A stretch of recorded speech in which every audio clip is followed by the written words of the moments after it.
Vous avez entendu ça ce matin? Le football français répond à des intérêts qui nous éloignent de nos supporters. Qu'il l'a dit Pablo Longoria, le président de l'Olympique de Marseille, en direct à la radio, une phrase courte, tranchante, mais qui explose comme une grenade dans un paysage déjà instable.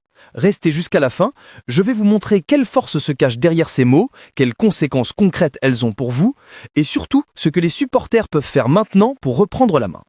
Imaginez 30 secondes, un stade qui se remplit moins, des familles qui renoncent au match parce que le prix a doublé, des vendeurs ambulants qui perdent leurs revenus et un club qui ressemble de plus en plus à une entreprise sans âme.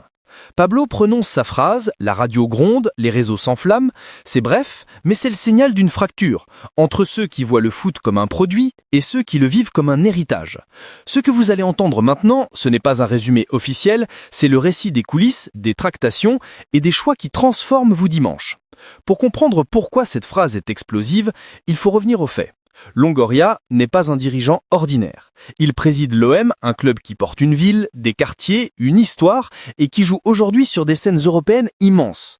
Son rôle l'expose aux négociations commerciales, aux pressions des diffuseurs et aux enjeux politiques du football français. Quand il parle, ce n'est pas seulement en président de club, c'est un acteur qui navigue entre la Ligue, l'UEFA, les droits TV et les attentes d'une base populaire. Les récents matchs, les déplacements à l'étranger, les campagnes de communication du club, tout cela le place au cœur d'un système où les intérêts économiques sont écrits en lettres capitales. Mais quelle est la nature exacte du problème? Longoria pointe du doigt une mécanique, des décisions prises loin des tribunes, dictées par des contrats, des calendriers, des diffuseurs et parfois des intérêts privés. Sur le terrain, cela se traduit par des calendriers surchargés, des arbitres sous pression, une inflation des prix de billets et d'abonnements et une couverture médiatique qui préfère les gros événements au lien local. Ce n'est pas seulement un malaise sentimental, c'est une modification des règles du jeu. Qui contrôle le ballon? Qui contrôle l'image? Qui contrôle l'argent? Et quand un président évoque publiquement que le championnat répond à des intérêts, il renvoie à des polémiques déjà vives, accusations de corruption, tensions avec le corps arbitral et menaces d'action judiciaire après des propos très durs. Regardons les coulisses et mettons des noms sur les leviers. D'un côté, il y a les diffuseurs et les contrats de TV. Plusieurs milliards qui réorientent le calendrier et valorisent certains matchs au détriment d'une approche locale. De l'autre, des investisseurs et des propriétaires, souvent étrangers, pour qui le club est un actif financier à rentabiliser. Entre les deux, des instances, LFP, fédération, instances européennes, qui arbitrent des décisions sans toujours tenir compte du fan dans la tribune. Ajoutez à cela des technologies, VAR, systèmes de sécurité, revendeurs de billets numériques, qui transforment l'expérience match et font monter les coûts d'exploitation. Ce réseau, diffuseurs, propriétaires, instances, technologies, finit par modeler le club en produit pour spectateurs payants plutôt que communauté vivante. Ces interactions se jouent hors champ, dans des réunions, des contrats, des salles VIP. Et ça change quoi pour moi, citoyen? Pour le vendeur de sandwich devant le stade, ça peut vouloir dire moins de clients et des revenus irréguliers. Pour le jeune footballeur qui rêve de jouer à la maison, cela peut signifier une académie qui privilégie le marché des transferts plutôt que la formation locale. Pour la famille qui a économisé pour une journée au stade, cela peut être le choc du tarif qui double quand le match devient prime time. Pour la ville entière, Marseille, Lille, Lyon, une perte de supporters dans les tribunes, c'est aussi moins d'achats, moins d'emplois temporaires et moins d'animation sur l'économie locale. C'est concret. Des cafés moins pleins, des transports publics qui ne voient pas le pic habituel et des commerçants de quartier qui ressentent la différence dans leur caisse. Rien de théorique. C'est votre prochain dimanche, potentiellement changé.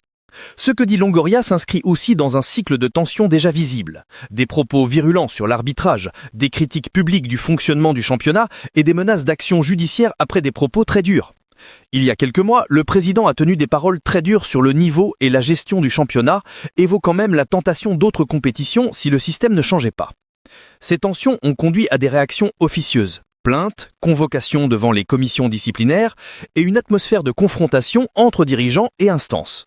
Ce climat n'est pas neutre, il fragilise la confiance des supporters et nourrit l'idée que le football se décide ailleurs que dans les stades. Plongeons un peu plus dans les coulisses des décisions économiques. Quand une chaîne obtient des droits pour des centaines de millions, elle veut maximiser son audience. Match le vendredi soir, le dimanche après-midi réduit, demi-finale à heure de grande écoute, ce schéma améliore les revenus des clubs les plus médiatiques, mais il augmente aussi les coûts pour les supporters. Abonnements, streaming payant. Les petits clubs, eux, voient leurs recettes stagnantes, leurs jeunes talents partir tôt vers des clubs plus riches et leurs stades se vider.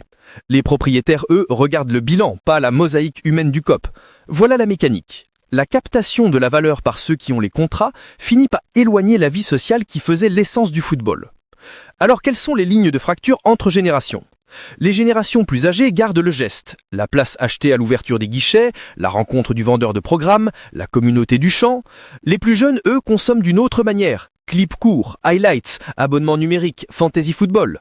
Le problème survient quand le modèle économique favorise l'expérience numérique monétisée au détriment de l'expérience physique. Les stades se vident ou deviennent des lieux premium, zappant l'habitude d'aller au stade avec les potes. Résultat, un fossé générationnel dans la façon dont on vit le club et une perte progressive du lien intergénérationnel. Le climax de cette histoire, c'est ce moment où la tension se cristallise en action. Imaginez une réunion de la LFP, des représentants de clubs, un président qui parle publiquement et une commission qui décide d'entendre ce président pour ses propos sur la corruption ou la qualité du championnat. Pendant ce temps, des supporters préparent une action, boycott partiel des abonnements, manifestation avant un match majeur ou campagne sur les réseaux pour récupérer la narrative. Ce choc institutionnel, parole publique, sanctions potentielles, contre-mobilisation des supporters est le point de rupture. Il peut déboucher sur des sanctions, mais aussi sur une prise de conscience publique. Les conséquences peuvent être rapides, une amende, des matchs à huis clos ou une réforme publique si la pression populaire devient politique. Mais voici la révélation promise. Ce conflit n'est pas une querelle de président ou une simple polémique médiatique, il révèle une redistribution du pouvoir dans le football. Des tribunes vers les écrans, des municipalités vers des portefeuilles privés, des communautés vers des audiences mondiales. Les intérêts qui éloignent les supporters sont tangibles. C'est l'argent des droits TV, le lobbying des diffuseurs, la logique d'actifs financiers des propriétaires, l'influence des fournisseurs technologiques et la pression des calendriers européens. Et ça, c'est la clé. Ce n'est pas qu'un problème d'un club, c'est un modèle économique et politique en mutation. Alors que faire ? D'abord comprendre que le supporter n'est pas impuissant. Il y a des leviers concrets, la force du boycott ciblé, certains groupes de supporters l'ont déjà expérimenté avec des résultats. La pression sur les élus locaux pour conditionner le soutien public à des garanties sociales et culturelles. La création d'outils de transparence, pétitions, demandes publiques de comptes, ou encore le soutien aux actions collectives, saisines auprès des instances, portages médiatiques. Pour le citoyen moyen, vous pouvez recommencer à être central dans l'économie du match en choisissant où et comment vous consommez, stade versus streaming, en demandant des comptes à vos représentants municipaux et en soutenant les structures locales de formation qui forment les jeunes. Pour les métiers, si vous êtes vendeur ambulant, syndiquez-vous et faites remonter les pertes à la chambre de commerce. Si vous travaillez dans les services du stade, demandez que les contrats d'exploitation préservent des emplois locaux. Si vous êtes parent d'un jeune footballeur, informez-vous sur les clauses de formation et la destination des transferts. Pour les politiques locaux, conditionner l'aide publique à des obligations sociales et culturelles peut maintenir le lien entre club et territoire. Pour les jeunes générations, utilisez les réseaux pour créer et diffuser du contenu local capable de rivaliser avec l'instantanéité des grands médias. Finissons par ce constat simple et puissant. Quand un président comme Pablo Longoria dit que le football français répond à des intérêts qui nous éloignent de nos supporters, il pose une question cruciale. Qui contrôle le football ? La réponse n'est pas seulement médiatique, elle est collective. Si vous voulez que le dimanche reste un moment de partage, pas un produit à prix variable, il faudra agir ensemble. Réclamer de la transparence, refuser l'aseptisation des tribunes, soutenir l'économie locale du match, tout cela est possible. Si cette histoire vous a parlé, partagez-la, commentez ce que vous vivez dans les stades et dites comment votre ville est touchée. Abonnez-vous pour d'autres récits de coulisses où on décrypte ce qui se trame loin des caméras. Et surtout, allez au match, mais allez-y en demandant des comptes, parce que le football appartient d'abord aux tribunes. Don't forget to like, comment and subscribe.